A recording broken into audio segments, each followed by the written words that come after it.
Welcome to Pray for Micah. And now your host, Micah Chrisman. Well, hey everybody, welcome to the Pray for Micah podcast, where we explore art, activism, spirituality, and our cosmic insignificance / significance. I can never quite encompass it the way my bio is written, because it's like parentheses around the in and then significant, so it's like... Insignificantly significant? Yes, insignificantly significant. That's really hard to say. Say that 5 times fast. Insignificantly Nope. I'm not even going to try. Hey, we want to welcome Andrew Sexton onto the podcast today. Let's hear about who Andrew is from this handy-dandy little bio I have right here in my hands. Not going to lie, it's a little embarrassing, but No, just do it. We're going with it. This is it. Go. Originally from St. Louis, Missouri, Andrew grew up with splinters in his hands. Ouch, that sounds painful. From watching his grandfather build houses, the other grandfather painting and drawing on any willing surface, and his dad fixing machines, he was destined to work with his hands. When a passion for graphic design unfolded in the middle of Missouri, he became enamored with the aesthetic of the world. After living and working in the Southwest for over 7 years, he moved back to the Midwest and hopes to grow further as a designer. Andrew, welcome. Hey, thanks for having me. Well, I also brought a present for you. Yeah, of course you did. I'm taking it back, though. All right, let's just get it out of the way. It is the first copy of his book, the Micah Chrisman's The Remnant, Legend of the Seer. Yeah, let's try saying that name 5 times fast. Yeah, right. The Remnant, the Legend of the Seer. Yeah, but that's not the best part. The best part is the note that you wrote inside of it. Oh, yeah. Look at that picture, too. We're gonna this do whole it. thing's a gift. We're going to do it piece by piece. So first we got a picture of whatever I am, 20-year-old Micah. Dude, here. your cat is like going crazy. So just an FYI to our listeners, today my cat Pumbaa got neutered. And he's outside meowing, and he's mad about things. He's really fucking mad. He's just... I mean, cats are just going to always do cat shit. Like they're doing now, hitting up the door and playing with the beads. But now, particularly, he's like, hey, you took my balls. I'm going to take your podcast. So you ruined me, I ruin you. All that to say, yeah. The Remnant, the Legend of the Seer, out in bookstores now. Second one coming soon. Second one coming 10 years later. Here we are. By New York Times bestselling author MjChrisman. Not to be affiliated with New York Times, because I'm not affiliated with them. Yeah, I'm not that person. But New York Times, the made-up company, they gave their credence over this. Gave their stamp of approval. My note to Andrew was, to Andrew, thanks for being such a good friend and brother in arms in Christ. That was when my militant Christian days. Those were, I'm fighting for the army of God and I'm here to kill anyone who's not going to believe in God. This last part's pretty good. Follow God's plan for your life and let the voices of this world fade in comparison to his voice and guidance. May your dreams shine in an ever-dimming world. Cheers. And little did we know how dim this world would really get. Oh, man. Era of Trump. Yeah, this was all just like a prophecy to like what's to come, COVID, still living in a pandemic. This is all just, it's crazy. Yeah, I knew all about that back then. I just didn't want to tell anybody. You're the legend of the seer. You are the seer. I am the seer. I was seeing into the future. Yeah, this is like one of 300 copies sold of the like actual paperback and I got it physical signed. Copy. And you got a signed copy. It'll be worth something one day. Yeah, if I That'll become an author worth something someday. It'll be when you die, though. That's whenever everybody will be like, oh, we need to get this book now. They'll be like, I had one of the first 300 copies, and he said that he loved me for being in his army of Christ. His brother in arms. Strength and honor. Brother to brother. Yours in life and death. Huzzah. Huzzah. Amen. Praise be. Oh, man. Yeah, it's part 2 is coming out soon, 10 years later. No, I've been putting that whole fantasy series on hold. I was like knee deep into writing it, years ago, and then just kind of decided I'm going to explore some other books. Most authors, their first like half a dozen books usually are garbage and just end up sitting in a computer file. And so I'm trying to give myself the benefit of the doubt that like, hey, at least I published it and people who read it enjoyed it at the time. Yeah, it's not the worst book in the world. We've talked about this a lot. It's like it's about that journey, but also like that was you then, and you're different now. Like maybe you do something a little different like in the future with like this series. Maybe you're like 50, 60, 70, all decrepit, like, and you're like, it's time to finish this series. Like, right? Who cares? That's all. That's the whole thing about creativity, right? Absolutely. Technical issues involving live animals. Brief intermission. Children stress me out, dude. Tell me about it. I got 2 of them at home now. Got 1 dog, 1 cat, and children. Who's the Pope now? What's the Pope's name? Francis? Yep. Yeah, he came out saying that all of us millennials who are basically substituting children with animals, that it's a shame and we should be ashamed of ourselves. But doesn't his name mean like lover of animals or something like that? Francis, yeah, I think something like that. So it's the irony of him saying that and shunning us, but his name speaks otherwise. Well, yeah, you know what they say? They say that pets are the new children. Plants are the new pets. Yeah. And I could barely keep my plants alive. Right. But I could keep my pets alive. I can barely keep my pets alive. No? just like, hey, children or no children, they're just existing in my no, I take good care of my pets. Yeah. I make sure they get sterilized so that they, like I did today, neutering them. Yeah, sorry everybody, I'm winded. I had to go downstairs, get a kennel, put my cat away because he's still neutered and high on drugs from today's neuter session. And so he's just just wreaking havoc on the whole house. I'm just like, I love you, but also you're a cat. Shut up. Just being ornery. Very ornery. He looks exactly like my cat, but also in no way, shape, or form my cat. Right. Yeah, they're totally different personalities, but It really literally is. the simulation just went copy paste. Like my cat looks just like Andrew's Copy cat. paste, but there's something a little off about it. Right, that copy and personality. paste. Yeah, it's like it's kind of like when they clone sheep and like they're genetically or whatever identical, but one plays basketball, the other one doesn't. One walks with a limp or something. We just don't know why. Right, they're just A little twitch. got little idiosyncrasies that are different about them. Yeah. What was the Elon Musk and his microchip? The Neuralink. Yeah, and the monkey died. Oh, really? But I didn't know that. He said, it's not animal abuse. We did not abuse the animal. I was like, bro, it died. You put a chip in its brain and it died. That chimp signed a non-disclosure agreement, and it just. According to science, they're very closely related to humans, so I had consent. Right. Yeah.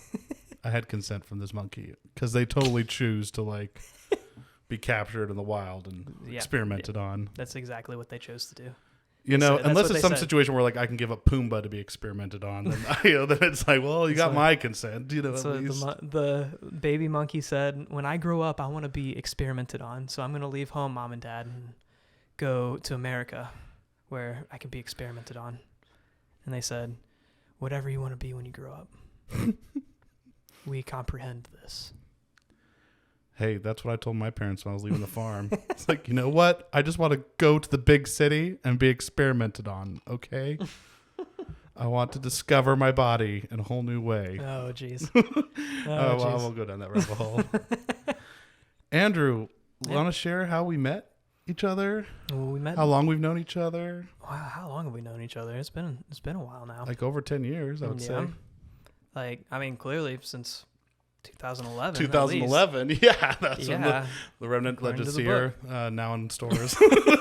Another plug. anytime you point the book out. Pretty soon there will be an audiobook of it. mjchrisman himself will be reading it. Hey, all I'm saying is if you really do want to be on the ground floor getting the garbage version of the book, now's the time to get it, because at some point it'd be nice to republish it with the new version I edited. But I'll put it up on eBay. We'll see how high this price could go for it, because it's limited edition, signed. Yeah, but no, we met in college. Like, we lived in the same apartment building. You lived on the bottom floor. I lived on the top floor. You had one roommate. I had another roommate. But yeah, no, that's where we met, in middle of Missouri. They say middle of Missouri, University of Central Missouri, but it's like 45 minutes here from the city. Right. It's like north. So it's not even like central northwest Missouri. Yeah, it's not even in the central. I loved how they just said that to us. They're like, yeah, we're University of Central Missouri, because they changed it from, what was it? Central Missouri State University. Yeah, CMSU.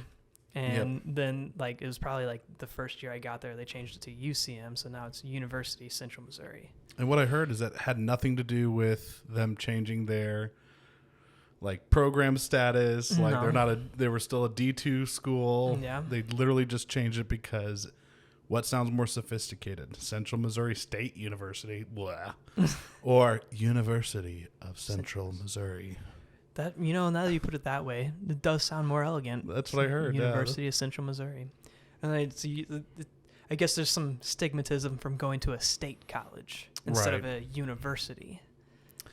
Which is, MU's technically a state college, but they don't have to have the state in it. They're just University of Missouri. So that's why they're like, we will just be University of Central Missouri. But yeah, we were suite mates, apartment mates, whatever you want to call it. Yeah. He was 2 floors above me. Yeah. Went to campus Christian house together. Yeah, we did. We did go there. I'm just gonna state facts, and you just say yes. I did do that. Yes, I did do that. Yeah, super involved. We did jump naked in the fountain together on campus. I don't remember that at all. You don't? Oh, that's not one of those ones you want to say. I did do that. Okay. No. Now you just made me look like a liar. I just. We didn't. I don't think I've ever. I think we talked about running across, streaking across the football field. But it never ended up happening. Yeah, we did not do Shirts came off. We play ultimate frisbee on the football field. No one was harmed in the making of our not streaking events through campus. That is true. No, but I remember just some chill times, dude. Yeah. We would sit outside, listen to music. Yeah, just listening to music. Had some good party times. Had some bad not times. so good party times. Okay, we might as well just get that one story out of the way. Okay. Oh yeah, time for a Pray for Micah story. So I guess Micah could say I corrupted him a little bit, but it's a party. It was a good party. I had some good friends at this party, and I said, Micah, let's go party. Let's go hang out. We got some friends. It's in the apartment building right next to ours. It's the same complex, just different building. We walked over there and just having a good time. Micah, you were just off. You were just off having a good time. And then it was I think. And now let me preface. I had told him I'll come out and hang out because it was just the apartment building next door. It's I'll come out for a little bit because I have to go on a debate trip the next day. I was I have to go to Colorado in the morning. Yeah. I have to be at the campus, get on the bus by 7:15 a.m. or they're leaving my ass. And so then he was like, oh, you don't have to hang out that long. Yeah. And I was also well, I guess I might as well bring this McCormick's vodka that I've never tried. Might as well. Might as well bring that to the gig. Might as well. Not thinking, that's not going to be a bad choice. Yeah. I've never tried McCormick's vodka. I've never tried it since. I think it was 4 hours into the party maybe, and we're just hanging out, all having a good time. And I think it was our friend Shelby. She walked over. She said, "Hey, Andrew, I think your friend is throwing up in the sink." And I was like, "What?"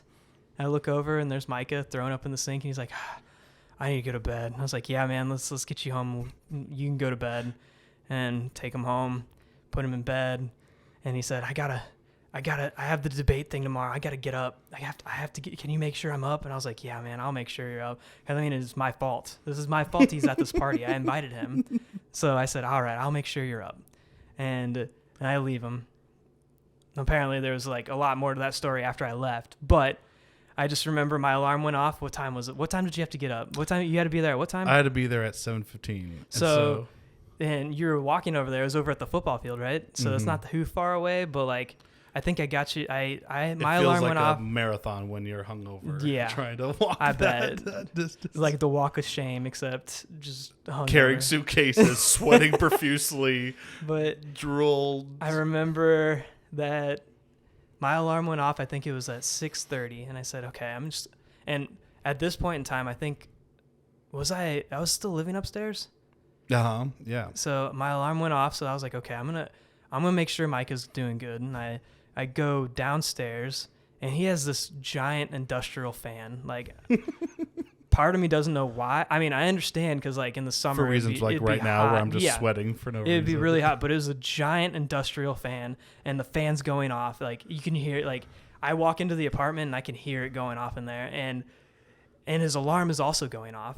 So the alarm's going off, the fan is blaring, and he's dead asleep in bed. Yeah. You're dead asleep in bed. I'm not waking up for that. Not waking up for anything. I just, here we go, all unedited. I fling open the door. I said, "Micah, wake the fuck up." And he was like, "What? What?" And I was like, "Dude, you got to get on the bus." And he's like, "Oh, you're right. Good thing I packed." And you just looked miserable. You like put some clothes on. And I didn't even have time to shower. Didn't have time to brush my teeth. No, just you put whatever clothes you had to get on. You grabbed your suitcases. You walked out the door. You said, "Thanks, man. Thanks. I really appreciate you getting me up, man. I really appreciate." I go, "Good. It's all good, man." I would have missed it. Get there. I would have missed the bus. You get to the bus and you debate, man. And then I went back upstairs and went to bed. Yeah, I went back to sleep. Naturally. Yeah. And you, on the other hand, had a nice. How long? Where were you going? Colorado. I you had were to going to drive Colorado. 8 hours in the bus with Yep. these people. I know I reeked and just stank of just nastiness. And when the minute we stopped at a gas station, I'm getting like Gatorades. I'm just like getting. Dude, all, yeah. Oh. That was a good. One of the worst experiences I've ever had drinking, and this is the moral of the story. This is why you don't drink too much, people. Drink. It's miserable. You drink responsibly. Don't drink McCormick's vodka. That too. It's also the cheapest. Have you drank McCormick's vodka since then?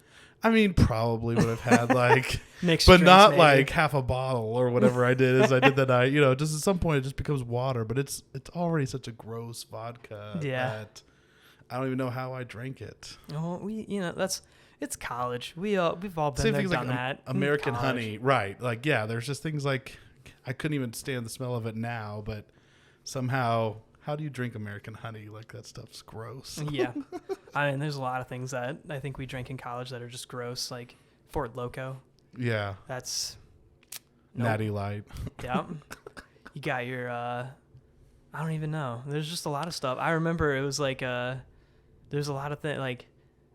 Just whenever I turned 20, I didn't really drink a lot until I turned 21. And then I didn't drink a lot when I turned 21, but had a lot of friends that liked to party, and it was fun hanging out with my friends. So it was just like, all right, I'm going to drink too. And so it's just never, it was always a good time. And then sometimes it was just never a good time.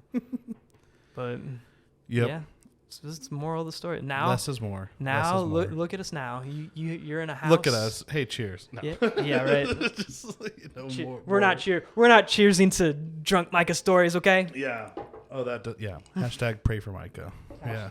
Hashtag pray for Micah for sure. That'll be a nice little pray for Micah bit. Yep. So yeah, other than the handful of times where I was embarrassingly drunk with you. Dude, again, we've all been there, done that. It's all good. Yeah, and college is college. Mm-hmm. But you were also a graphic design major. Yep. I was a communications marketing major. Mm-hmm. And I had like a couple design classes that were basically bullshit, that they were like, it's time to make a flyer. It's time to make a brochure. They're like, you'll probably work on a marketing team where you'll have your own graphic designer, but just in case, you need to learn the general aesthetics. Unless you work nonprofit. Unless you work nonprofit, then they make you do everything. Yeah. You're the videographer, graphic designer, writer, you're all of it. Yep. But I literally had to just, coax this guy into helping me do my work. I got lucky, though, with my nonprofit experience. Like, at the beginning there, it definitely was, like, I was a creative writer. Like, we didn't even mess with video, but creative writer, like a designer, like photographer, And yeah, so I know what you mean, but at the same time too, again, I got lucky to where we ended up hiring a creative writer and we had at one point in time, we did have 2 graphic design, like I was me and one other designer, and then he left, and then there was me and another designer again, and then he left. So it was just like, I definitely got lucky in that sense of working at the nonprofit world. Well, yeah, let's delve into that. Let's jump into the next timeline of your life, working in the nonprofit world. Yeah, So, I worked at a nonprofit ministry, and we were building houses in Guatemala, Mexico, Dominican Republic, and it was a good experience. Like, it was fun. Learned a lot about everything, like construction-wise. Learned a lot about design. Learned that I didn't know anything about design, but then also learned a lot about design. Yeah. To make sure that I knew about design. I worked for a ministry. It was called Casas por Cristo. They're pretty awesome. Which I know is Houses for Christ. Yeah, that's in Spanish. That's in Spanish. You also learned Spanish. I don't know Spanish. You'd be surprised. You'd be surprised how many people don't actually know what that translates to. People on your who came on the trips too, were they like? Oh yeah, they would. Like the last day, they like just got done building a house, and there's like all this Christian stuff going on. It's like, so by the way, what does Casas por Cristo mean? Yeah, no, that's happened a couple times, and you're just like, okay, you realize what you've been doing, right? I mean, I guess you just don't just don't really know until someone asks that, and then you're just like, oh, well, yeah, that just means Houses for Christ, and like they do a really cool job. It's unique in the sense like I did a lot of mission trips, like, and they were all cool, but I mean, as we all learned, like it's like there's different types that you'd go on, but like it's also, I don't know, like some of them are effective and some of them are just like, why did we do that? It seemed more like a vacation than anything, and I had people help pay for this vacation, like, and that's just weird, right? And so what really stuck out to me was just their way of doing things, and that was like they have pastors in each of those locations who were there living in those communities, and so though there would be teams that would come down and build those houses, it wasn't just like after those teams left, the families or those people didn't know what to do with themselves. They did have a pastor and stuff there that would help walk through those next steps. So that was really unique because there's not a lot of places that do stuff like that. But yeah, so I was a young, spry 22-year-old out of college, went down, freshly engaged, to be married, went down, had, raising my own support. Like, it was crazy. It was nuts. Learned a lot, matured a lot. Like, there's me and one other guy. We actually got to rebrand the organization, and that was a really cool process to be a part of. And then of course, whenever the time came for him to leave, kind of like it was one of those, moments where I was like, uh-oh, like I I kind of need to step up here, because if I don't, then it's just nothing's going to look good. So then there was a lot of, that was the moment of, like it's either I'm going to be a graphic designer, or I'm just going to say that I'm a graphic designer and not do anything about it. And so it was really cool because like the ministry also empowered me to be able to, continue my education. So learned a lot of things outside of that, learned a lot about photography. Did not have to learn about videography, and that was awesome. Ended up hiring a videographer. He was really cool too. So just without that place, I don't think I would be in the position I am now as a graphic designer, because they gave me so many opportunities to go to conferences and resources that I can, continue my education on. Didn't they get you like a printmaker too machine? Oh or yeah, something? I really love printmaking. Shout out Mark Ferris. He's not going to listen to this, but that's okay. Send him the link. Tell him he gets an honorable mention. But he's a printmaking teacher at University of Central Missouri. And I remember I took one printmaking class. He was really cool, and I remember telling him, I was like, "Hey, I need you to make me regret being a graphic design major," because I was a junior when I first started taking his printmaking classes, and I was like, "Make me regret being a graphic design major." And boy, did he make me regret being a graphic design major. I wanted to do printmaking so bad. I bet, like, honestly, with the amount of credits I got, I probably could have gotten a minor in printmaking. But, like, yeah, I loved it. I loved all the processes, the letterpress, the screen printing, the Natalia, like the relief printing, all that stuff was just so much fun. And this organization let me do that. It was crazy. We bought a Heidelberg windmill press. For those of you who don't know, it's just a letterpress. It gets the name from the arm that grabs the paper. It looks like a windmill. It's right after the Gutenberg press, right? I'm just kidding. Whatever. Kidding. But yeah, it was, it definitely, like, it was really unique. I got to set up we basically printed, except for like maybe like a handful of things like business cards and some of the stationery, like the business cards, the letterheads, the envelopes and stuff like that. I remember we started to try to print that stuff in house, but that was a nightmare. Really? Yeah. Cursing up a storm. Yeah. Missionary cursing up a storm, throwing paper across the press room. Like, it was stupid, but I loved it. Like, printing on the Heidelberg, set up the whole process for that, set up the whole process for screen printing. We basically screen printed all of our merchandise in house as well. So full-time house builder, full-time printmaker, full-time graphic designer, support fundraiser. This is so crazy. And then, so I was down there for like about 7, almost 8 years, and got married, moved my wife down there, Lacey. She's a nurse now. Shout out to her for being a nurse right now. It's crazy. And you're both back in Kansas City. Now we're both back in Kansas City. And so you've been here a year? Yep, we've been here a complete year now. Wow. It was like 2020 and she was in nursing school, and it was definitely one of those things where it was like, well, we should probably move closer to family so you can start your career as a nurse, so we have at least a nice support system to be able to help us through any hard times, I guess. That was definitely it. And it's definitely really paid off too, because there's been a couple times where, like, I have not gotten COVID, which is really weird. Let me knock on wood. Yeah. Knocking on some wood there. Yeah, that's like, I have not gotten COVID. My wife has gotten COVID. She tested positive for it, but she didn't have any symptoms, and I kept testing negative, and I still don't know. I'm going to get it. It's going to happen. I feel like life is just saving it up for me. There's like one day it's going to be like, oh, you got COVID. You got the long COVID or something. I don't know. But like, I saw something the other day that was like, not even COVID wants me. Yeah. Nobody wants me. Yeah. Not even COVID. 2 years later, I got a pandemic. Not even a pandemic wants me. Yep. That's it. And just shout out to all you single people out there. Yeah. I see you. At least the pandemic doesn't want you either. That's fine. You just live your life. Yeah, that's it. I was like, my other favorite one was, I feel like the kid in the back row of an elementary school dodgeball game where the front line is slowly depleting. All these people are getting out, and I'm the next one to go. Like, but still I don't know. There's something about me. But something in the air. It's probably COVID.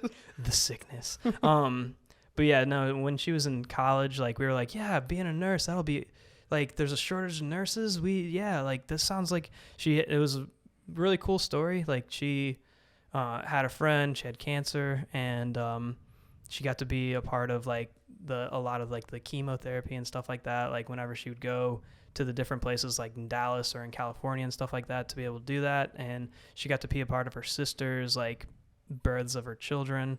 And she just really liked to see how those nurses really like brought, hope and comfort into the situations that, I mean, with giving birth, that's one thing. Like, that's a very hopeful situation, but like with cancer and stuff like that, it can be a very hopeless situation. So for her to see those nurses and stuff and how they like, really brought comfort and really like took care of people and stuff like that, really inspired her to do that as well.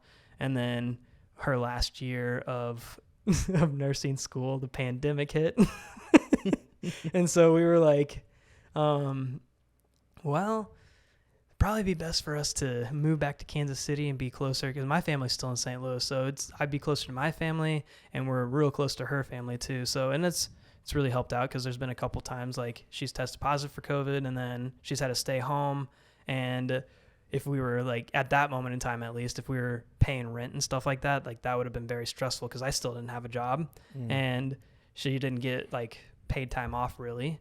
Like she had to take PTO or whatever, or not do that. But we were able to, you know, get away with a lot of stuff because we were able to live with family for a while.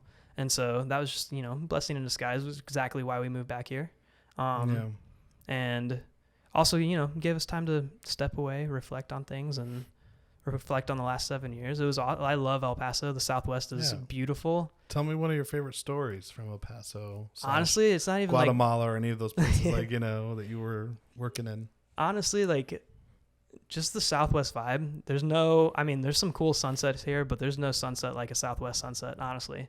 And it's like wide open. There's days where there's no clouds in the sky and it literally looks like a Bob Ross painting of the desert, you know, like it's so like the mountains were so flat. Like you just look at it and you're just like, this is weird looking. Like it's awesome. Like, I don't know. Like, and then it's funny because in El Paso, at least you have a monsoon season. Not many people really know about it, I guess. Like, and they would get the majority of their rainfall in like this, you know, couple of weeks in July or August. And like there's one year I remember that this is a good story. That's crazy. I didn't realize it came so late. Like July and August, like I'm sure now like it's progressively gotten a little earlier, but like I think it was like our second or third, I think it was our third year living there. We had some friends that were moving, so we were going to go pick up their couch, but it was middle of monsoon season. So we were like, you know, maybe we shouldn't pick. We'll go over there and see like if we can. And it just poured. It downpoured. And I remember beforehand, I was like, we can get a tarp. Like, it'll be fine. But it rained more than I've ever seen before, to the point where like streets are flooding. Like, I mean, it's base of a mountain. It's all rock. So they don't have like, you know, no drainage. Foliage, But there's no drainage in the roads or anything like that because like they don't get a lot of rain. And so it's not really worth like, you know, digging any drainage in the streets and stuff like that. I remember we were like, okay, well, we're going to go get some dinner and we were going to this restaurant, and like, luckily, I mean, we're, you know, partially construction workers, so we have trucks, right? And, get in my truck with a friend. We're going to go to the restaurant. And it's just pouring down rain. And we get to this one street that's just completely like flooded. And we just watch this car floating down the street. No way. And I was like, huh. That's crazy. I've never seen that before. And so like, it's just like monsoon season is just crazy. It's awesome, but it's also, this is crazy. It floods so bad. Like, yeah, but that's, That sounds pretty bad, but at the same time, it needs it. You know what else is pretty bad is single digit wind chills like it is today here in Missouri. It was 70 degrees yesterday. Oh man, 70 Forget degrees. About it. Yeah. I don't even know why. Let's not talk about the weather. Weather's boring. I mean, weather makes me sad. It'd be nice if I got another snow day on Thursday. It's been like every Thursday. Basically. Seriously every Thursday. 2022. And then then have it snow every weekend. Yeah, every Thursday we'll get a snow day. Not going to work, not have school or anything like that.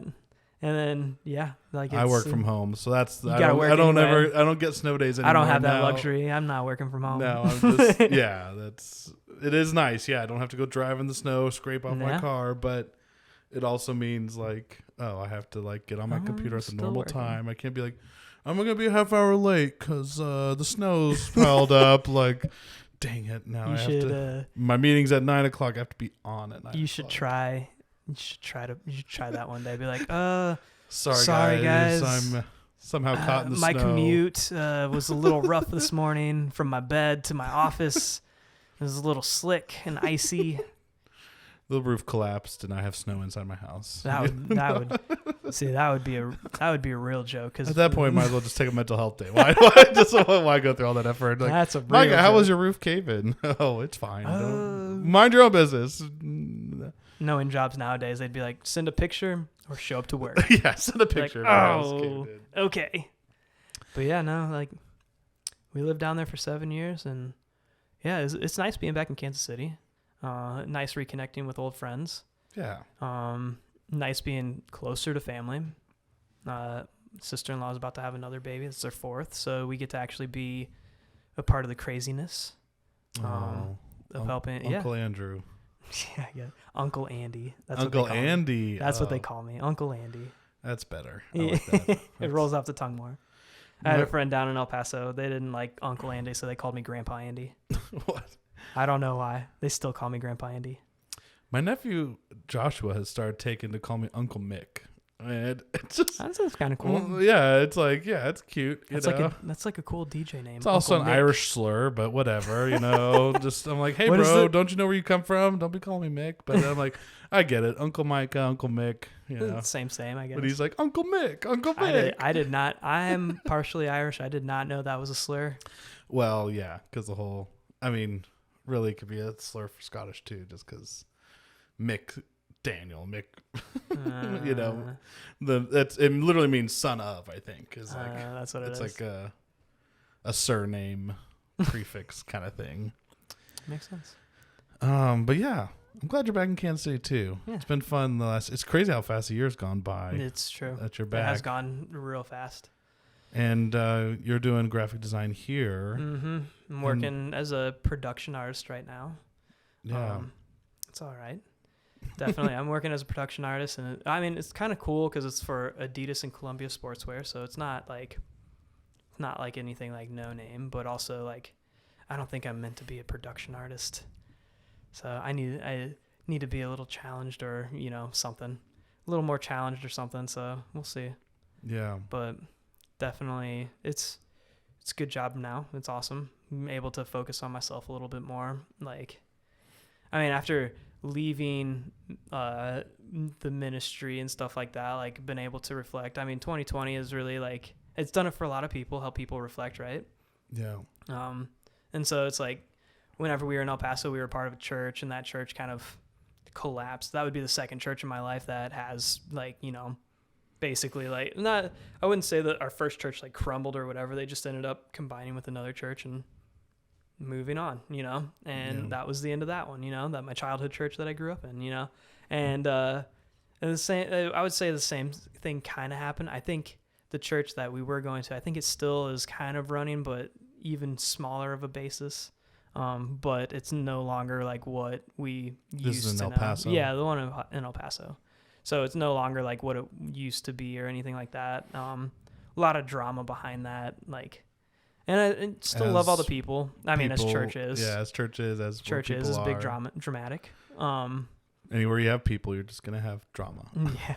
Church or not church. Anywhere you have one person who, it's not that one person has to stand on a stage, but whenever you have people, leading to that capacity as a pastor or whatever, you're going to have people it's not saying this very loosely, you have followers per se, right?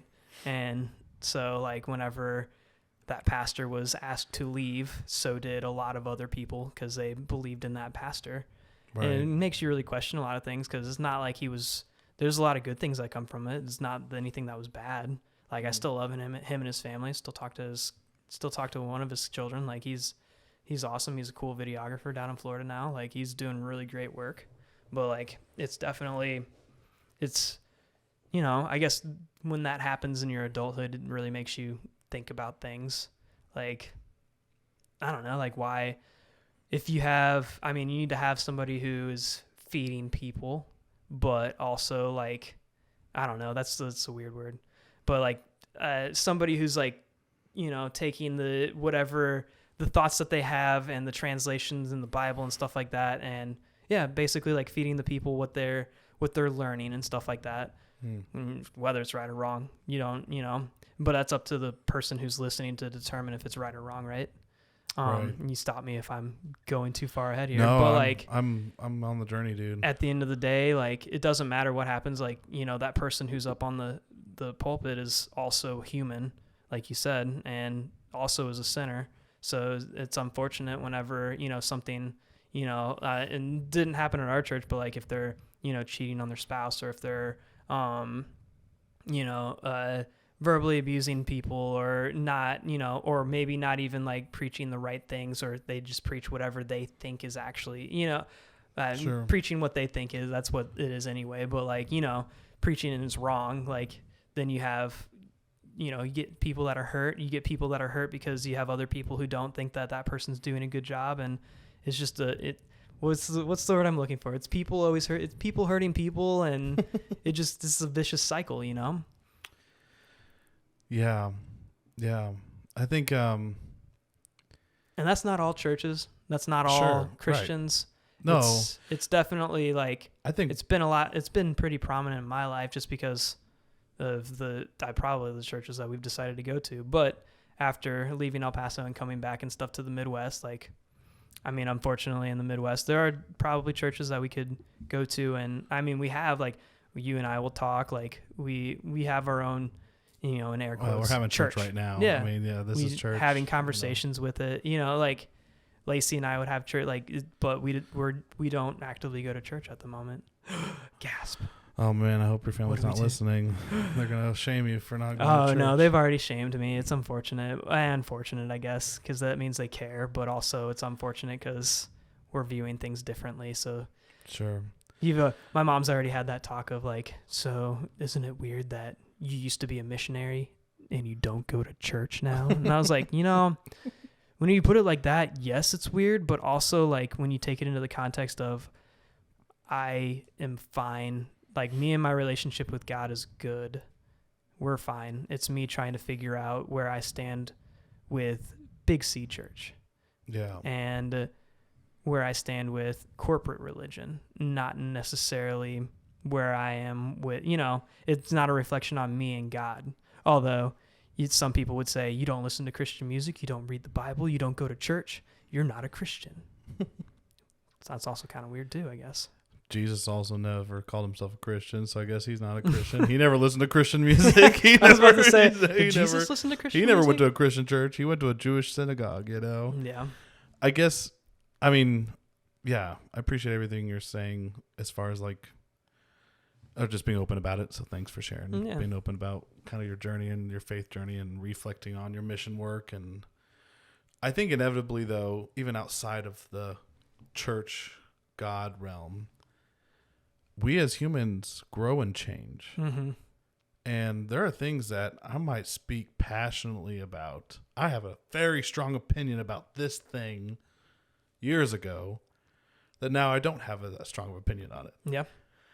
And I think that there's just times where we have to just accept that, even just outside of the whole spiritual, you know, God thing, like, it's a whole other dynamic, right? Like, yeah, like I used to tell people, you're going to hell. Like, you're going to die and go to hell unless you believe exactly what I believe. And I'm so glad I'm not there anymore. But at the same time, there's just views and opinions that I used to speak strongly about in college or different things about the economy. Yeah. The perspectives on fantasy and God, you know, how I construct a whole world. Oh, I changed the whole dynamic of what I used to think and feel, because guess what? I have the right to change what I believe. Yeah. I have the right to be different tomorrow. I can change my opinion tomorrow. Mm-hmm. I could say something on this podcast right now, and tomorrow I'll be like, you know what? I'm sorry I said that. I'm not there anymore. Yeah. And people don't have to believe me. They could be, you know. Luckily I haven't gotten any hate mail yet. No one totally being mad about. No. There's no Christians up in arms or evangelicals are like, you're polluting our children. I don't know. That was like a picket sign thing. I didn't know what was going on there. You're like, what is happening? What's going on? Some weird hand motions going on there, Micah. That was my picket sign hand motion. You're the Micah Chrisman experience. But yeah, I just think we just have to give ourselves permission to, I think that's where change and be different. I think that's where I started getting.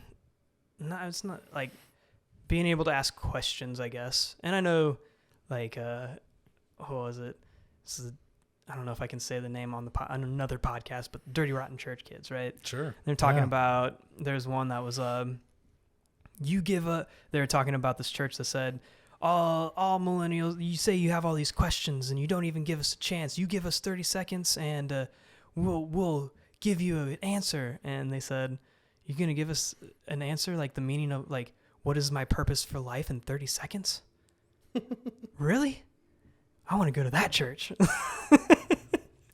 But isn't that kind of what most of modern day religion, and I don't want to just be bashing Christianity, because there's lots of marketing, Yeah. religious denominations, and that are like, you've got a problem, we've got a product for you. Mm-hmm. It's Judaism. It's it's Islam. And at the end of the day, yeah, people are going to try to shorten thousands of years of lived experiences and stories by a collection of people who journeyed through a lot of hell and wars and battles and slavery and Babylon, whatever it is, whatever era of Christianity, whatever religious sect it is. And we're going to try to condense it all the way down to like what the capitalistic structure is today, which is, hey, you've got an emptiness in your life. We've got this answer for you, this product. It's called Jesus. Try this product out, and you'll never be the same. Or get a full refund. Or get a full refund, Just joking. You don't get a refund. Yeah, it's like, oh, it didn't work out? Well, now you're going to hell. Yeah, I don't know. It's different. I know a lot of people feel this way, but I feel like that's like in 2020, you see a lot of we saw a lot of people doing and saying a lot of things, and it's always like the loudest people are the ones that get the most attention. So it's not again, not everybody, but like I feel like that's just what it was. And in 2020, there was a lot of loud people, a lot of uproar about a lot of things, like persecution this, or can't go to the liquor store, or just anything like it. And I think that's what really started making me say, like, what do I really believe, and like what does that actually look like? And Christians backing someone like Trump, and just putting up with that for 4 years, like people being like, God has put him in our lives. It's his divine plan, and it's like, God's divine plan was to have a racist, piece of shit. Like that's my mom was like, I knew that Trump wasn't going to become president again as soon as people started saying that God wants him to be president again. They knew he wanted him to be president again. And I was like, Mom, you're probably right. And he wasn't. And now we got somebody who's arguably just as bad. Yep, literally just as bad. Sorry to all my liberal friends, but they actually say there's I can't remember how much more percentage of families and kids being detained at the border than there was back in during Trump's era. It just goes back to it's all just broken. It's all broken. And there's no quick fix to it. There's no electing somebody else to, quick fix it all. And there's no, it's all just broken. And and that's just kind of it's I don't want to say COVID was a gift, but COVID was a curse, but there's a, curse. There's a silver lining to everything. Yeah, there's always a silver lining to everything. We have this whole thing with a bunch of people leaving their current jobs because they realize that, I'm not being fulfilled at this job. I'm just going to live and die here. And now I'm going to leave and find something that fulfills me more than, what I was doing before. I remember people being so mad, the Taco Bell down the street has been closed for days because they say they don't have enough workers. Well, apparently no one wants to work in America anymore. And I'm like, no one wants to work for fucking $10 an hour anymore, especially with inflation. Yeah, of course people aren't. But also, if you get rid of all your popular items on the menu, who's going to want to work or go there? It's true. Yeah. But yeah, there is a silver lining to everything, like you said. And so I feel like there's people got to spend a lot more time at home. They got to realize life's not just about work, and it's about hanging, it's about being with the family. It's about spending time with my family and stuff like that. And so with COVID, it's a gift and a curse. So it's I feel like with that, we got to move back here. It's a little bit of a gift because I'm, coming back here. I do miss El Paso a lot. The Southwest still has my heart. I always say if my wife is never going to pass away, I'm going to pass away before she does. But if she did, I would go back to El Paso or the Southwest, or we're going to end up retiring there. Yeah, it might be you just go back there anyways. Yeah. I told her that she has to go back there if I pass away because she needs to spread my ashes in the desert. With global warming, it's going to be a tropical oasis. By the time we were in our 60s, it might be no more desert. You don't think so? You think? I thought it would be worse. It'll probably be a whole desert. Maybe.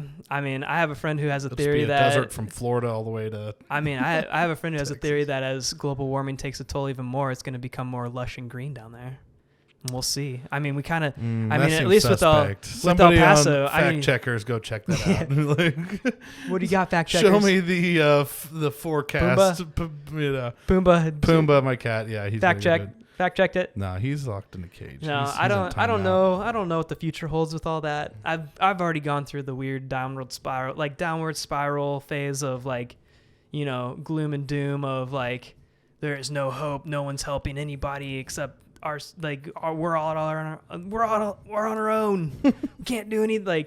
But it's definitely it does feel like a hopeless situation with global warming and climate change and all that stuff. But also you can only do what you can do, so we're going to live our life accordingly and adjust accordingly as roll with the punches. I feel like that's just kind of it's, the millennial mentality right now. It started with 9/11, and it just keeps going. Yeah, you watch, the millennials will probably be just as bad as the boomers because we're we know enough of how bad and fucked up the world is to go out and protest and make a post about global warming. But it'll be younger generations who actually have to fight us to influence policies because we'll be like, but I like my Amazon. Says the guy who has, hey, I'm only keeping Amazon so I can watch Lord of the Rings, okay? Speaking of, this is sponsored by Amazon? It is not sponsored by Amazon. Amazon owes me money, though, for promoting them. Well, let's go back real quick. Share with me, the silver linings, because I know that, like you said, pandemic's taking a toll on all of us. And what do you feel like has been the silver lining, other than moving back and being closer to family, spending time with Lacey, starting new jobs and careers? And I know it's not the snow and the cold weather absolutely not. That's doing that for you. So what's been some of your other reflection points, I guess, over the last year? I mean, been reflecting on corporate religion. Honestly, I've been taking a lot of time reflecting on my career path as a graphic designer and what I want out of that as well. And even then, reflecting on what my wife and I, her name's Lacey, what Lacey and I have been wanting, and together in life as well. We want to travel more. I mean, life hasn't provided that opportunity as well. It's, one would say the pandemic's getting a little better. It could take a turn, but pandemic's getting a little better. And so be able to travel more freely coming up. It hasn't stopped us from traveling per se, but we haven't been I mean, having a job where I got to go to Guatemala, Dominican Republic and stuff like that. I love traveling. I love going to, places with, new types of cultures and stuff like that. And so, but right now is not the time to do that. And probably not for a little while, but and so just being able to reflect on all that stuff and what we want as, a couple, what I want, with my life too, apart from Lacey and I, as in my career and stuff, I was able to reflect on do I want to take a career change? Because now is the time to do that, and no, I don't want to do that. I don't like school. All the options that I thought about involved a lot more school, and I was like, I don't want to do that. And I'd like to get my master's in graphic design eventually, and teach it. I love teaching, but I don't think you taught me well. Yeah, I don't think now is Canva taught me the rest. Yeah. Every graphic designer just immediately threw up. I just threw up in my mouth a little bit. No, there's a time and place for Canva. It's fine. But thank you for that out. I will say, the stain on the earth is Microsoft Office. Yes. This is not sponsored by Microsoft Office. Microsoft. I can't, when it comes to PowerPoint and Word and stuff like that, it just makes me so angry. Templates. Yeah. And things you could do. Yeah. It's one of those things you want to make a graphic designer feel stupid. Say, hey, can you make a PowerPoint template for that? Or, hey, can you make a Word document template for that? And we'll immediately, our faces will get red and we'll start sweating. There's some graphic designers out there that are proficient in that stuff and more power to them. But I remember I used to be proficient. Then I went to school for graphic design and basically was unprogrammed on how to use any of that stuff. And then anytime I had to open it, I was like, what, how do you you can't just move the picture. The picture's snapping over. Why is it doing? I don't understand. I can't do that. And Google's my friend. I have learned, though, in my time as an adult, that there are people who can Google and people who can't Google.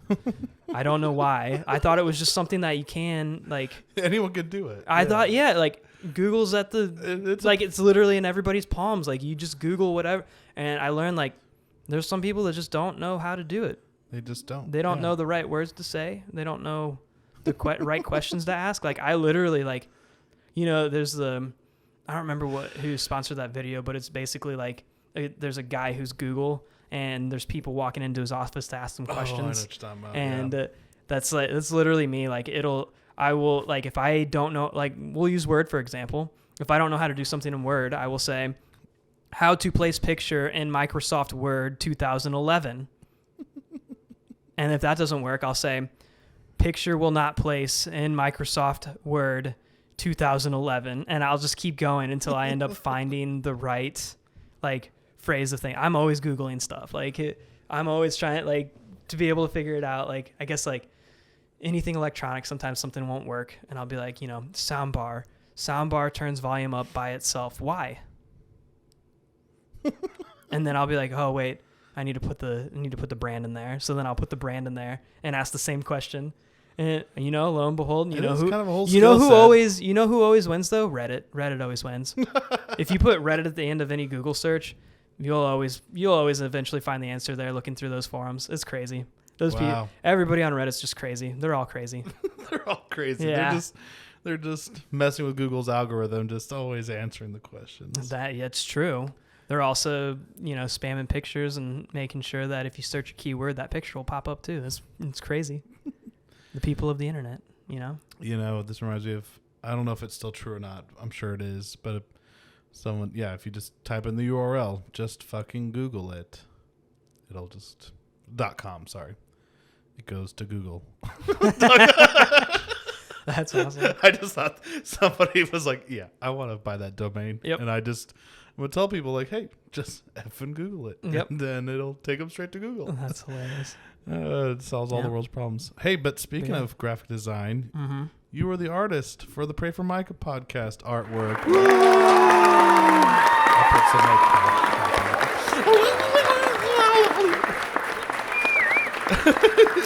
I I did do the logo. It was fun. Yeah. It was fun. So what was the inspiration behind your art? It was your face. It was my face. It was your face. But what about my face inspired you? Like, why eyes open? Why eyes closed? Why praying hands? No, I get it. I was in your design brief. You said, this is what I want. And there's something, like, I'll always speak my opinions. What traumatic moments in your life led to this moment to design this thing? Well, becoming friends with you back in 2011 probably started that. Traumatic thing. It was very traumatic. Anybody who meets you knows it's all No, very you did traumatic. a great job, though. The I appreciate that. beard, just the font, the style, the neon sign look. I was kind of looking for something that would be able to go well with my overall website kind of brand, but also be its own thing. Yeah. And you did a really good job doing that. I appreciate that, yeah. No, it was... And I paid you fun. well for it. You paid me very well. I paid you, favorably. Favorably well. And anyone who contracts this guy will also pay you favorably for working. No, I'm always freelance. I'm always working. I mean, I have my computer right next to me now. I'm doing I have some side stuff going on, like, besides my 9 to 5. Always, But even the colors you did, like the kind of pastel kind of. I mean, it's all. So, being a graphic designer, you're just a problem solver, right? And being that problem solver, you have, like, we get what's called a design brief. So, for my process, I have a questionnaire. Shout out Penny Farthing. He's in El Paso. He's awesome. I was able to, work with him, got some questions to ask people. And it's like, some of it's like some deep intentional questions. Some of them are just goofy because, like, it's a brand. It's in my mind, like, as a graphic designer, like, a brand is basically like it's a living organism. It lives and breathes. It's your identity. Whenever you're not there to be able to talk about, if you're not there to be able to tell people what Pray for Micah is about, then your brand has to help convey that.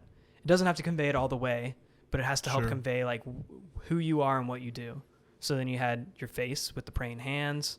Yeah, you know, and then you just have the type and the feeling of it. And, you know, like with the neon sign, you know, you have the neon sign look. Sometimes it feels like home. Like sometimes it feels, you know, bar atmosphere or cocktail lounge atmosphere or whatever, but it's very like laid back type of persona, which is the type of atmosphere you're going for. Yeah, totally. And back to the whole thing, like we're just problem solvers is what it is. And so asking questions, after those questions are answered, then we, you know, try to assemble a mood board. We try to get pictures, you know, from the client, from you, of like stuff that you like, you know, how different fonts and types are used to, like that you do like how it was used. Maybe it's a vibe of a picture that you really want to take that vibe and like put that into what you do. And, you know, like, and so what we're trying to do is just get a look inside people's heads to be able to, you know, get what you are desiring.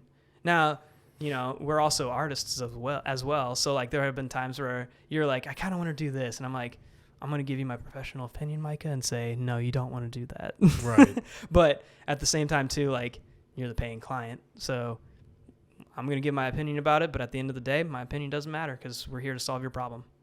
So do you feel like in the contractual jobs where you're working more with an individual client, do you feel like in those instances you have less creative liberty to be able to say what needs to happen, and maybe, or vice versa? Is it like a workplace?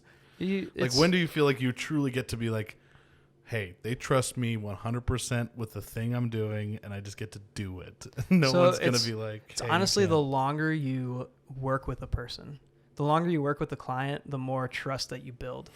I mean, that goes with anything, right? With friendships, with relationships, all that stuff.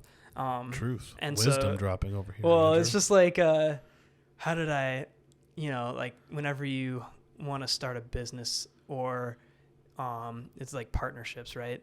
It's all, I mean, the ending is in their relationship, friendship, partnership. Like it's all relationships. It's all, you have to, you know, learn if you have to work with that person. It even goes with like counseling and counselors, right? Not your first counselor is probably not going to be the first one that you really click with and you're able to talk to, right? So not that you have to shop around or anything like that, but like you got to find that right person that you can, you know, open up to and you jive with as well. You have good vibes with, I guess. Yeah. I've never used that word jive before. That was weird. But like, are we the same thing with like partnerships. Are we in the 70s again? Yeah, I guess so. Man, we're grooving, bro. Yeah. Jiving. Yeah, very groovy. But yeah, it's like, and the same thing goes for clients too. So like I've had some clients where I'll do a one-off job and then they don't ask for more work and I don't necessarily reach back out. It's not that they were bad or anything, but like, you know, there's probably other people who might work better with them, you know? And I feel like I've found a base of some clients that, you know, we all work well together. We all understand each other. They respect my opinion. I respect their opinion. There's some times where they, you know, want something and they're not going to budge on it, which is completely fine. And then there's some times where, you know, like they'll ask my opinion for it and I'll give it to them and they'll say, okay, I understand and I agree with that, you know? But it's never just like, it can't ever just be like, well, I just don't like that. Because that's not how that works. Right. Like you can't just like something. There has to be a reason behind it, you know?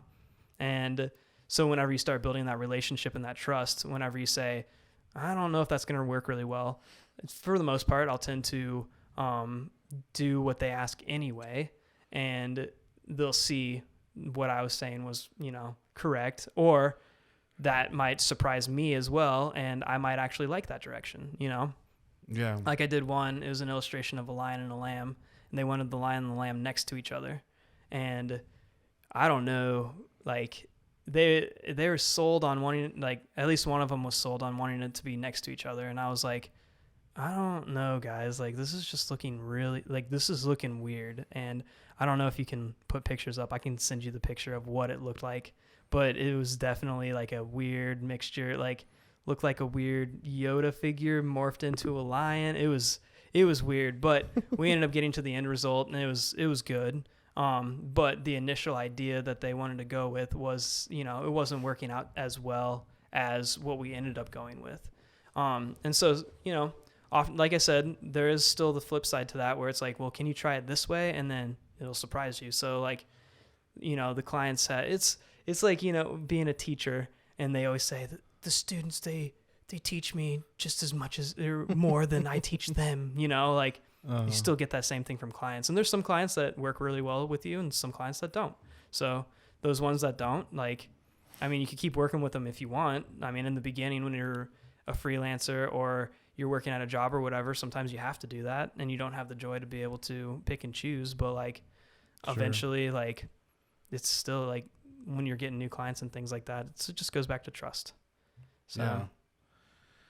And like you said, that translates into probably every other form of relationship. The more there's trust, the more you can just rely on what the aesthetic choices are being made and what the personal choices are being made. And you don't you always have to do it within I don't want to say loving way, but professional way. You for a fact this way is not going to work, but they're paying you. So you're paying you to that beer be a label graphic. you were working on. Yeah, which one was that? The Oktoberfest or something. Oh yeah, that one was just it was a different thing. We want trees in it now. And and then the trees didn't work, and then it went back again. There's definitely, and even then, I worked really well with those guys. And shout out Aurelia's Brewery. They're doing some awesome stuff down in El Paso, so y'all should check them out. They have a whole automated brewery system. And they named it Aurelia. It's pretty awesome. This Aurelia is this figurative being. And I learned a lot from working. I learned a lot about illustration. I learned a lot about the brewing process. And I learned a lot about history. The owner really loves history and the different things about that. Fun fact. I'm going to spit a fun fact at you. Ready? Spit it. So alewives, it's a term. You can Google it. It's one of the origins of where witches came from. Oh, yeah. So alewives, usually a single female, they would brew the beer or brew the mead or whatever. So they'd have their grain fields. You know what else likes grain, right? And you got mice. And so they'd have the cats to keep the mice from the grain fields. And you got your bubbling cauldrons. It's the brewing of the beer. And there are, living in these shacks or whatever. You say shack, but it's way back in the day. And so being able to design something for, their little series called Alewives was pretty unique because I got to learn the history of alewives. And that's one of the portions of, where, the mythology of witches came from. And it's very interesting and unique. And there was a lot of that type of stuff. It's a witch. Burn her. Burn her. What else? If it floats like a duck, then she's a witch. She's made of wood. And therefore, a witch. Yeah. Monty Python, the Holy Grail, also did not pay for ad space on this. Actually, that's funny because the last episode we were joking about how I've got all the recording equipment. I should start doing my own sound effect for the show. Walking in. And I was talking about how I should do that was a door closing. Yeah. I don't know. But yeah, I was talking how I should do the coconuts for the horse. Oh yeah. Yeah. Oh, Monty Python. European or African swallow? Yeah, I don't know.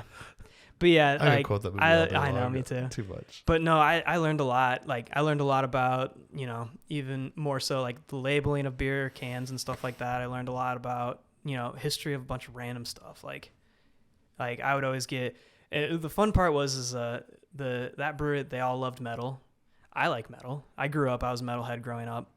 Some friends could argue that I wasn't, but I thought I was. But I do. There's still a soft, tender spot in my heart. That's what is a spart? It's a spot that farts, I guess. I don't know. A spot in the heart. It's not a shart, I guess. Yeah, it's not. No, I have a special spot in my heart that just goes hard for some metal shows and metal music in general. And so there's a lot of fun stuff with that because they would make some of the beer names, songs from bands that I used to listen to or I still listen to, and didn't have any ideas. And I said, well, I'm gonna go ahead, I'm gonna listen to the song, and I'm gonna start drawing whatever pops into my head for that. And that became the beer label, and that was really awesome, And there was other times, this kind of goes into the whole trust thing where they trusted my artistic direction, and I trusted them to also guide me to what they wanted. And there were times where they wanted to trust me, on the direction, but then whatever I ended up coming up with, they couldn't necessarily agree on or get behind. So then we'd have to kind of redirect the ship for that label, which, I mean, it's frustrating, yeah, because you kind of, like, as a designer, like, again, you're a problem solver. You're there to solve their problem. They're paying you to be able to solve their problem. They're not paying you to create something that you think looks cool for them. Sometimes they do. That's, like, way ideal client, right? But, like, that's what I like it to is. think that's what I did for the Pray for Micah. Yeah. No. But, like, Was sometimes... that your ideal client, Andrew? I need you to tell me. Honestly. Absolutely not. Okay. Fuck you. Get out of my office. Off the podcast. We're canceling this show no right now. more episode. Take your brother in arms in Christ. Fuck. Remnant. Get out of here. No, like... now in stores. Now in stores. Now on Amazon. Rewritten. Version 2. Second book coming soon. Second book coming soon. But yeah, no, like... and like I was saying, like, so... It's just an all roundabout way. Like, yeah, we're problem solvers. I remember I was talking to a class at UTEP about graphic design, and I still believe this. Like, although I will say again, with the pandemic, you learn that work is not everything. You could live life. I do have a passion for plants. I also have a passion for killing plants, apparently, too. But, like, there's a lot of things about it. Your cat likes to kill plants. Fun fact, I guess, again, another fun fact, spider plants apparently can make cats, trip. Oh. And my cat was just munching. I didn't know this, but my cat was munching on my spider plant. Like, I woke up one morning and it was like, it used to be really big and lush and green, and then it was just like this little stub of spider plant, and he's just taking off running around the room. And I was like, what is going on here? And one of my friends sent me an article, and he's like, apparently spider plants for cats it's not like really that toxic, but it's definitely a hallucinogen. And I was like, what? Wow. And I was like, I looked at my cat. His name's Kenny. Looked at my cat Kenny in a different light ever since that day. Kenny. Yeah. Do you need to go to rehab, bro? Oh, he's already been there, done that. You on that spider plant, man? Yeah. We got to get you some help, brother. That spider plant went up onto the top shelf of the bookshelf, and he just looks at it longingly now like, oh, I remember good times. But sorry, yeah. We were talking about the creative process. Yeah, I mean, yeah, creative process. I want to make some videos. Like, I'm starting to show my age. I'm 31, and I have yet to post a TikTok. I have yet to post a video on Instagram or anything like that. And part of me is kind of scared to do that, but I do have this idea. And I want it to be about the creative process, because everybody has their own part of the process, but it's all essentially the same. You do the research, you sketch it all out, and then after you sketch it out and refine, and you approach the client about those ideas, and you pick the direction, and then you take it into the computer, and then you digitize it. And that's whenever you do all the fun stuff, like, making the lines all look nice and crisp and all that stuff. And then you get to the final result, right?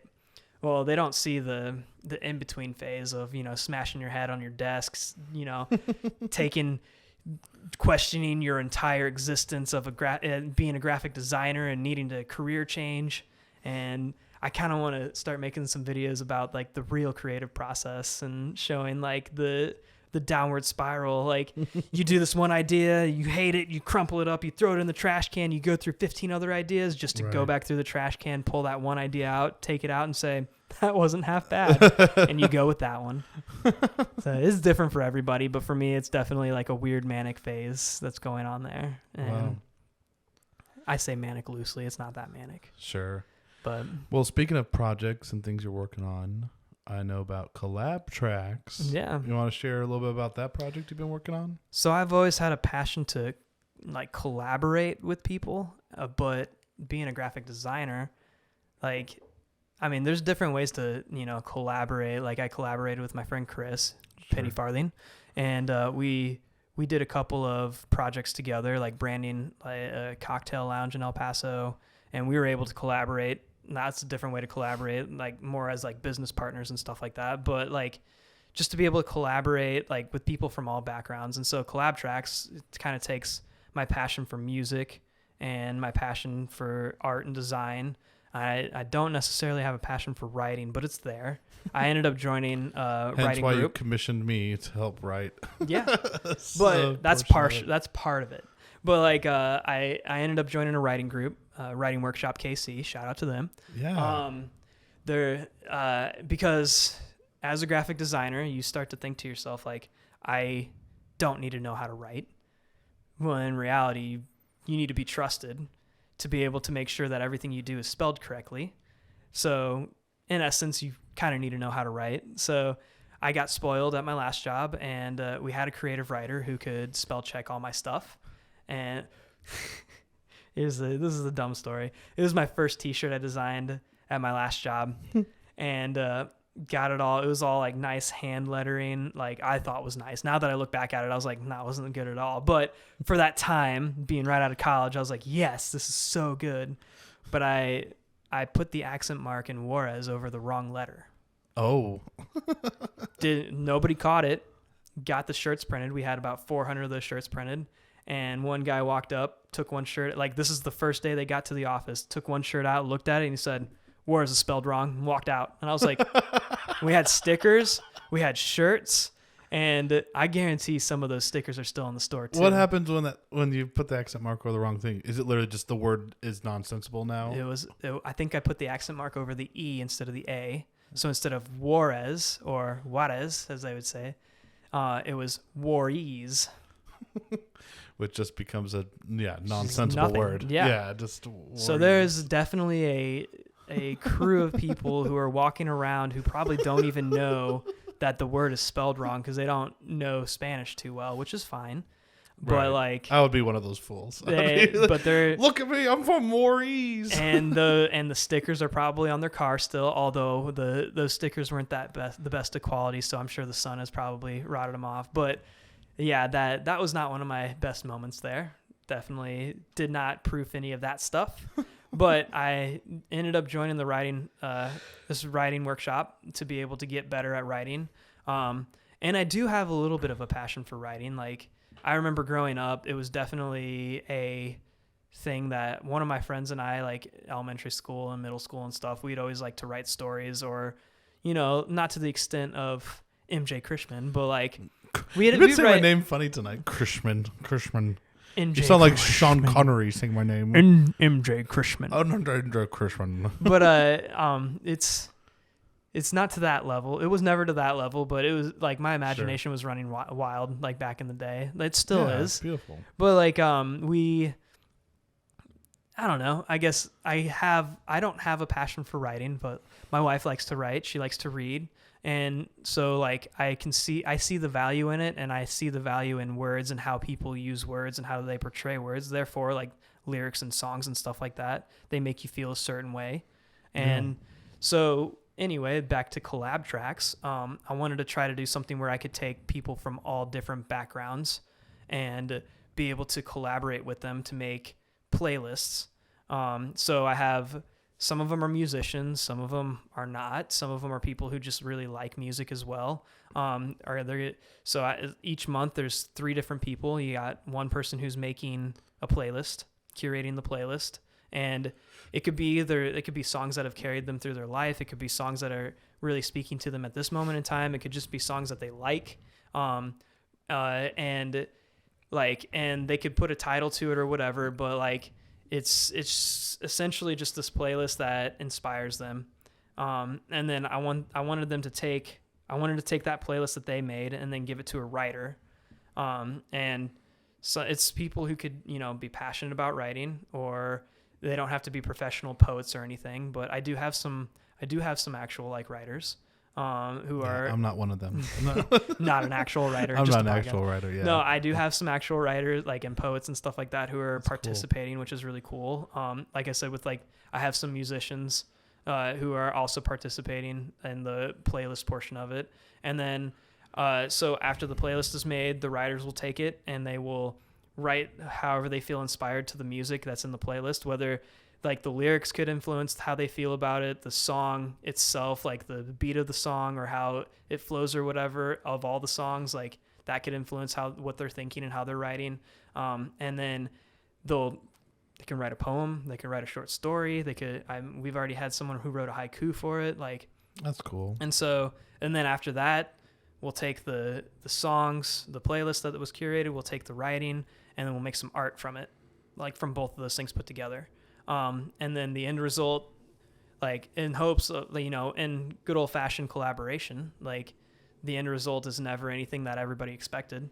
And so, and not even cool. For me either. Like I'll hear the playlist and I'll be like, oh, this is cool. I wonder what direction the writing will go. And then the writing will go in a completely different direction. And I was like, oh, cool. And I've been in charge, like just, I guess the first 3 playlists, like, let's see, January's already come out. February's has already been released as well. I'm working on the art for March. And then I think it's going to get passed off to my cousin actually, who's going to do April's art. And remind me, which one am I writing again?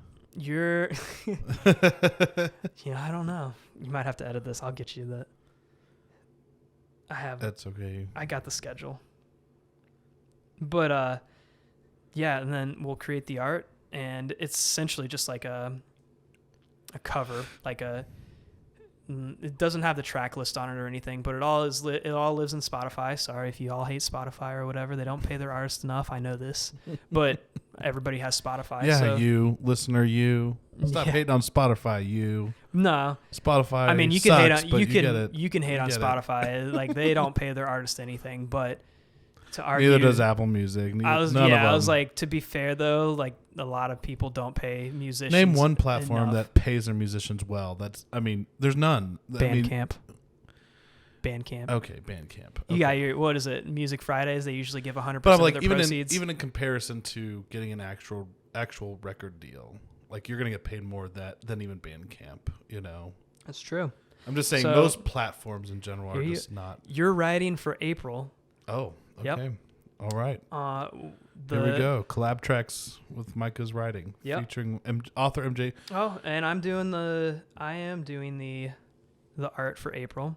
It is in May that I will not be doing the art until November.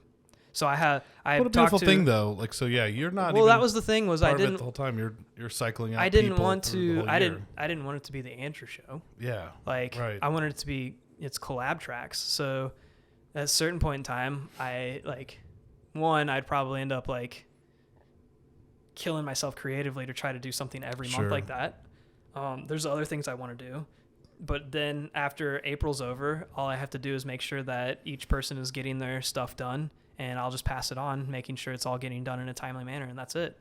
And so I have a lot of design friends, a lot of artist friends who are going to be pitching in for the artwork and stuff like that. And I'm excited about that to see where it goes.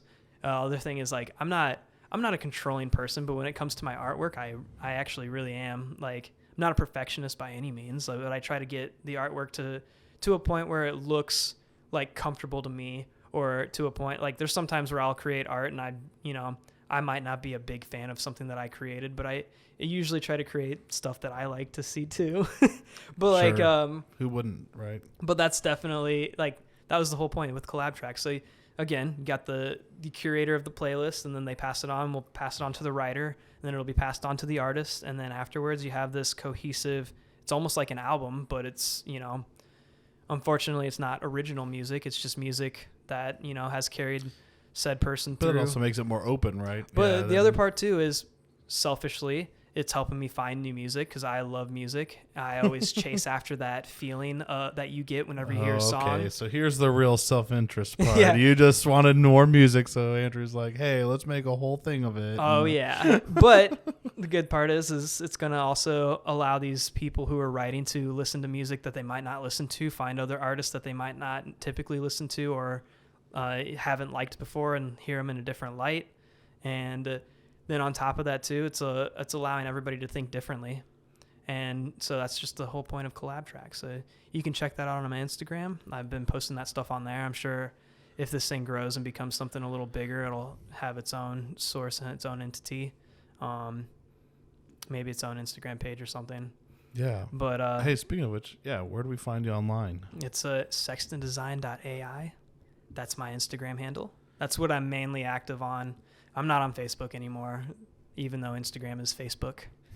Right. But Mark Zuckerberg's closing in on trying to make it as much like Facebook as he can. That's, yep. The monster.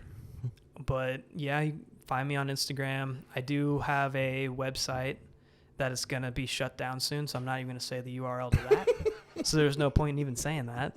But so go to the Googles and just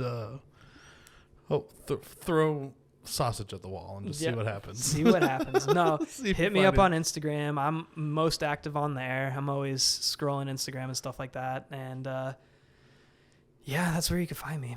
That's where I mean, there's a they call it a portfolio website, and it's called Dribble. I don't post as much on there as I post on Instagram, but I am on there a lot as well. But your artwork and everything's pretty laid out. It's pretty cool. Yeah, thank you. I appreciate that. Yeah. Yeah, I don't know, but like, just haven't posted a lot. You're a millennial who's scared of the internet. I get it. I'm scared. I'm on the internet a lot. You're like, this I don't want to crazy. TikTok anymore. No, TikTok is like, I remember I used to be like, no, you don't want TikTok. Their algorithm is scary. And then I realized that's not that scary. They're just literally showing you exactly what you want in any given moment. It knows whenever I'm laying in bed looking at TikTok that I want to see some scary things. And scary things, I mean like actual like horror. I love horror movies. Mm-hmm. And it like, you get into that area of TikTok, there's some weird messed up people out there that's like in their minds, like showing some weird things. Like, how do you think of that? And then I have to scroll real fast because then I'm like, I'm scared of the dark. I don't want to be here. But no, TikTok it's crazy, man. Although I did see something or read something somewhere, that's going to be the person I am on the show. Just, I don't ever fact check myself. I saw it somewhere, probably on TikTok. Mm-hmm. But they basically were saying that, basically gives you the illusion that you're curating, the algorithm is curating what you want to see based on how long you, part of that's true. But if you think about it, if it's a whole cultural phenomenon, right? Like TikTok is a social media platform that was not originated in the U.S. versus Facebook and all these other ones were originated here. And it's like a global phenomenon in its own right. But when you think about it, just like Facebook is using its like user prolific power and account influence, the millions of users to shape both local politics and geopolitics like across the globe. The reality is like what I saw anyways, I don't know if this is true or not, but allegedly China basically will push the 7-second, clickbait or scroll bait like TikTok. That's just like garbage shit of people just doing stupid stuff. Oh, of course. But then the stuff that goes viral actually on viral TikTok in China is like people who like are doing these engineering contests or like these like quick videos of like people achieving these like, oh yeah. And they're like, their whole thing was like, they're basically like, wouldn't you want to influence another culture's like mental capacity? Like if you know that you can get another country's whole base of billions of people to just release endorphins with 7 seconds of slapstick humor, basically. Yeah. But your culture, you're gonna try to.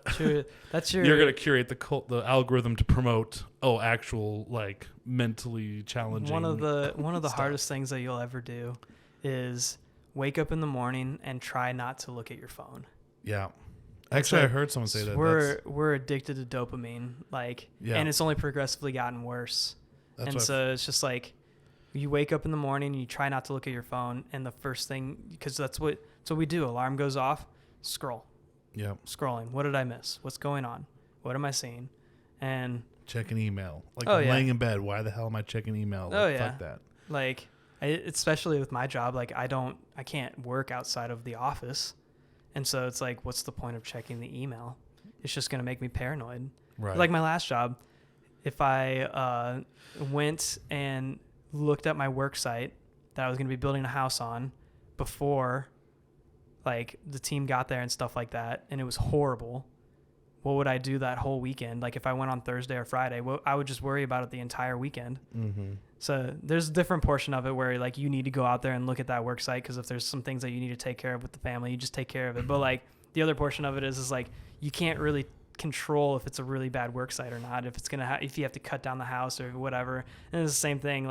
So I've been really trying hard, working on like meditation and stuff like that, trying that's good.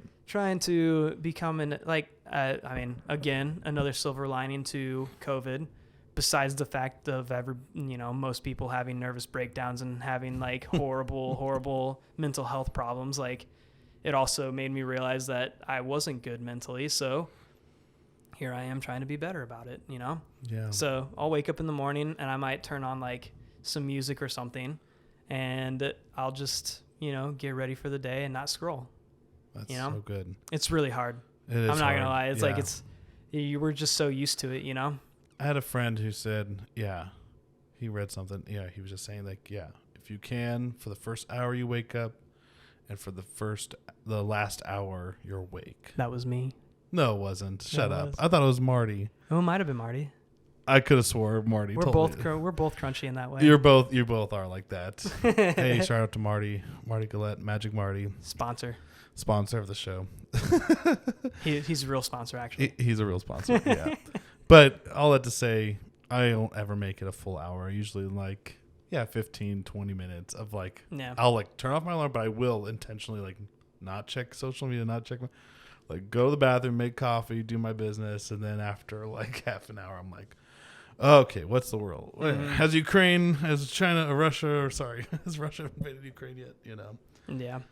And it's just, I don't know. I mean, like it's different. And especially when you try stuff like that, you kind of realize like people are always on these fad diets and like cutting sugar out of their diet, and they're going into withdrawal from not having enough sugar and stuff like that. Your brain does the same thing whenever you, like, people say it's somewhat hocus pocus, but you can detox from dopamine, and you'll start noticing it too. Like, your brain will like try to do anything and everything to get that little kick, that little fix of dopamine. Like, right. When's the last time you felt bored? Yeah, it's true. I mean, I can't think of a time I remember when I was a kid feeling bored. And then now, like time moves so slowly as a kid. Oh, yeah. Like, man, is this day ever going to end? And then, but like now, like, and if you, instead of sitting with yourself, you sit and you just open up social media on your phone, like it's just right in the palm of your hand, and you just start scrolling. And eventually it'll just be like the monkey that Elon Musk fucked over. It'll just be seen in our brains until it kills us, Yeah. Full circle. What's going on with these billionaires nowadays? You have one who had a super yacht who didn't even think to plan ahead now he needs to destroy this historic bridge to get it out. I don't know if he did or not. I hope he doesn't. Oh, I missed that. What happened? He built the super yacht. This is Jeff Bezos. Built the super yacht in this bay. And then there's this bridge. I don't remember. I think it's over in the UK. And this bridge, it's been there longer than he's been alive, I think. Of course. And I mean, if it's in the UK, it's probably... Of course, he has so much money. He's like, it's a problem. I'm just going to throw money at the problem. But the people are like, no, you're not going to destroy this bridge, because it's like this bridge has been around for a long time. It's historic. It's a historic landmark. But Jesus. And then you have Elon Musk, who launched a rocket into space, and it's just hurtling around the Earth. And it was next month here, it's supposed to collide into the moon. I mean, I do have my favorites of the shitty billionaires, and probably I'm one of the bros who likes Elon Musk the most. I mean, if I had to choose him between you should Mark Zuckerberg and Jeff Bezos. But at the same time, I used to like Elon Musk, but I don't know. Yeah, now he's going to create AI robots, and they're all going to... I don't even care about that. You don't care about the end of the world? His Las Vegas loop, like, he hates traffic, right? And so he made this underground thing that could only carry his Teslas. And it's just so many good YouTube videos on it. Man. So many good YouTube videos. He's like, I hate traffic. And then it goes into the tunnel where there's just a backup of Teslas still having traffic underneath their convention center. It's just like, I don't know. I feel like with the pandemic giving them more money, it's just made us like even more realize like how just detached from reality like money makes people. Oh man, yeah.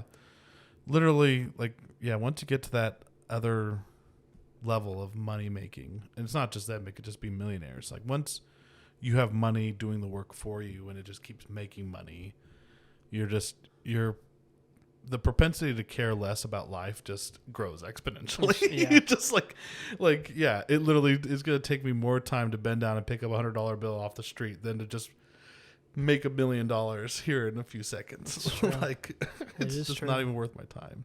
Yeah. It's crazy. Money makes people crazy. But money also is what makes the world go round. Yeah. It's what keeps the lights on. And my whole thing is like, I'm not against like someone having a lot of money. Cause like my whole thing is like, if we gave Mother Teresa $1 billion, it'd be great. Cause we know what she would do with it. Right. Yeah. Like, or Mahatma Gandhi, whoever, that we think we know what they would do with it. Well, yeah. And maybe it's because that they didn't have that much money. Maybe that's why they held such, whatever. Yeah. Better, higher moral characters. But the moral is who we admire are leaders who actually take money and invest it in people. And so if you work at a good company that gives you good health benefits, gives you a livable wage, and the higher ups make a lot of money, like, it's not a big deal to us because we know that they're good stewards of the money and they're being. But when we're just trying to build penis rockets to escape Earth and we're just trying to like make the next super intelligence that's going to kill the human race, like, let's just not and say we did. And how about you just like pay people good wages? Pay artists who deserve a good work. Pay the artists. Pay the artists, right? Pay the artists, pay the musicians. Yeah. Like I did. Like I paid you so well. Yeah. For the Pray for Micah logo. Keep winking. Hey, Andrew, thanks for being here, dude. Yeah, man. Yeah, thanks for doing the podcast artwork. Mm-hmm. I've gotten a lot of compliments for it. You're just an incredible human, and take it from us, people. We talk about the mental wellness of not engaging in social media and technology all the time. So let this be the end of our episode to remind you to take some time for yourself. If you listen to this whole episode, go for a walk, go draw something, do something like what Andrew said, like make a piece of art, crumple it up, throw it away, decide you like it, bring it back. Here's the last story here. Okay. So my grandpa, he's passed away. I mean, both of my grandpas have passed away, but the one, he would always draw on everything. He would draw in church. He would, he always have the coffee cups and he'd draw on them. And people would always want to keep them, and it always annoy him. I don't know why it would annoy him. I mean, I kind of understand because I'm just like, he probably didn't like what he did, but other people couldn't do what he did, so they liked it. And they'd get to the point where they would take it out of the trash, take it home, and like put it on a shelf or something. He didn't like that. So he would like draw on the cup. It was just like a styrofoam cup. And then at the end of church, whenever they would say the last prayer, he would just crumple it up, tear it all up, and throw it away. And part of me envies that because it's like, if I can do that with my work, it's not like I want to not care about my work. Like I care about it, but be so detached to what I have done to be able to improve even more so. Like by the end of his lifetime, he was a good painter. He was a phenomenal painter. He knew how to draw really well. And so like all the stuff that he did was like, it was beautiful. And so just to think like he could just do that and then crumple it up and tear it all up and throw it away so that nobody else could take it, not even him, like, that's something kind of cool. Yeah. Something kind of, I kind of What was his name? about that. So Richard Marlowe. Richard Marlowe. Yep. It's a good name. It was a good name. Hey, pouring out a couple drops for Richard Marlowe. Yep. And our friends that we have lost in our lives. Yeah. Family. That's it. Thanks again for being here, dude. Yeah. Hey, everybody, as you know, Pray for Micah Pod. Follow it. Facebook, Instagram, Twitter, TikTok, all of it. I am that unabashful millennial who's just going to suck at TikTok, but, I'm on there. You can also, I'm doing something where I'm asking folks if you really want to email me, prayformicahpod@gmail.com. If you have a question for me or for one of the guests I've had on the show, if there's just a topic or concept, something that we've covered in the show that you'd like to ask a question about, feel free to email me and send it my way. And also, of course, go to prayformicah.com. We do have the original of that. It doesn't have to be prayformicahpod.com. It's prayformicah.com. So trademark, you know. Trademark. Yep. All right. Cue music.